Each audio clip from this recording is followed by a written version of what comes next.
क्या national conference के किसी कारकुन ने कभी गन उठाया? 11 PSOs उनके शहीद हो। अस्सलाम वालेकुम नाज़रीन, खैर मकदम है आपका कश्मीर हेडलाइंस में। आज हमारे साथ बात करने के लिए मौजूद है नेशनल कॉन्फ्रेंस की स्पोक्स पर्सन इफ्रा जान। खैर मकदम है आपका। शुक्रिया मुझे बुलाने के लिए। आपको और आपके नाजरीन को मेरी तरफ से और नेशनल कॉन्फ्रेंस की तरफ से अस्सलाम वालेकुम। आप बताएं, जम्मू कश्मीर में अनएम्प्लॉयमेंट ज्यादा बढ़ रही है, लेकिन बीजेपी ने इलेक्शन से पहले यही कहा कि मैं अनएम्प्लॉयमेंट खत्म करूंगा कश्मीर से। आपका क्या कहना है इस हवाले से? बीजेपी ने तो नेताजी ये भी कहा था कि हम गरीबों के घरों पे बुलडोजर नहीं चलाएंगे। बीजेपी ने तो ये भी कहा था कि आर्टिकल 370 हट जाएगा तो यहाँ दूध की नदियां बहेंगी। बीजेपी ने तो ये भी कहा था कि यहाँ के लोग आर्टिकल 370 हटने से बड़े खुश हैं। बीजेपी तो ये भी कहती है कि आर्टिकल 370 हटने के बाद यहाँ डेवलपमेंटल एक्टिविटी अरूज छू रहा है। यहाँ तो हर कुछ नॉर्मल सी है, जबकि हमारे कश्मीरी पंडित भाई बहना सड़कों पे बैठे हैं। तो आपका कहना है कि बीजेपी ने कहा है। बीजेपी के कहने में और करने में आसमान जमीन की फर्क है। उनके फैल में और उनके कॉल में दो जहान का फर्क है। वो क्या कहते हैं उसका कोई मतलब नहीं होता, वो क्या करने वाले हैं। मैम, आप यही कहते हैं कि बीजेपी कहता कुछ है और करता कुछ और है? देखिए, ये मैं नहीं कहती हूँ। अगर आप ही ने कहा, आप ही अगर उनके बयानों को सुनेगी और उसके दूसरे दिन बाद उनकी एक्टिविटी को देखेंगी, आप खुद ही समझेंगी कि आसमान और जमीन का फर्क है। उन्होंने कहा कि नेशनल कॉन्फ्रेंस करप्ट थी, कहते फैलाते हैं वो नेशनल कॉन्फ्रेंस करप्ट थी। 10 साल से हर जांच एजेंसी उनके हाथ में है, कोई करप्शन का केस वो ला पाए हमारे खिलाफ?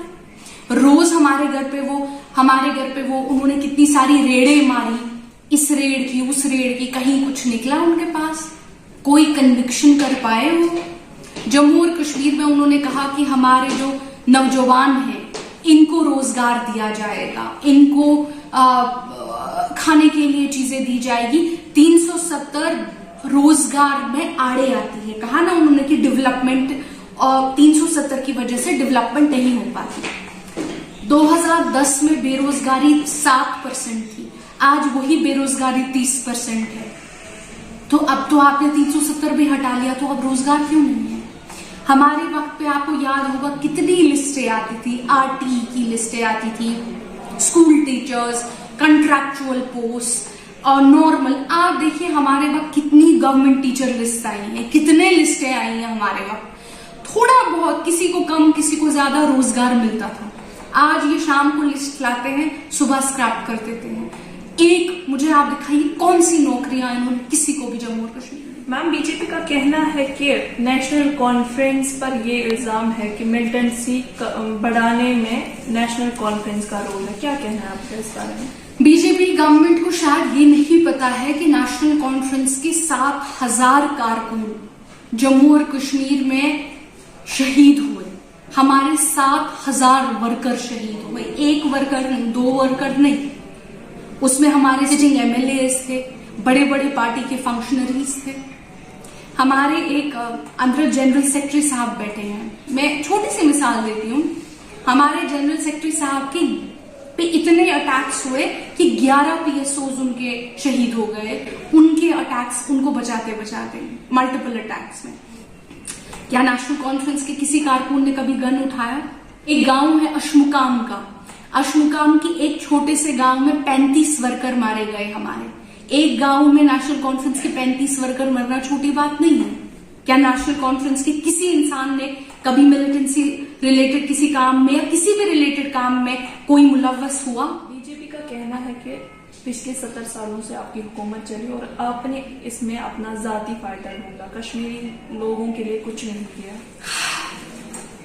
बहुत अच्छी बात है निदा जी, आपने ये सवाल किया।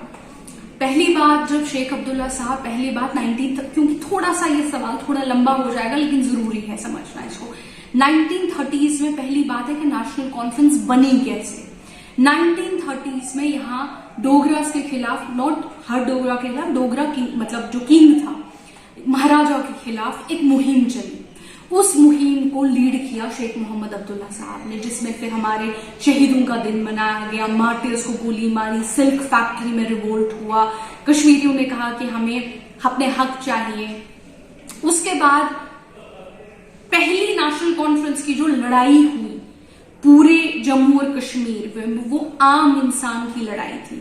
अगर आप और मैं आज इंग्लिश बोल पाते हैं, आज टेलीविजन पे जा पाते हैं, आज पढ़ाई कर पाते हैं, क्या कहीं ना कहीं इसका क्रेडिट उस शेख मोहम्मद अब्दुल्ला साहब को नहीं जाता? मकबूल के साथ कश्मीर हेडलाइंस, श्रीनगर।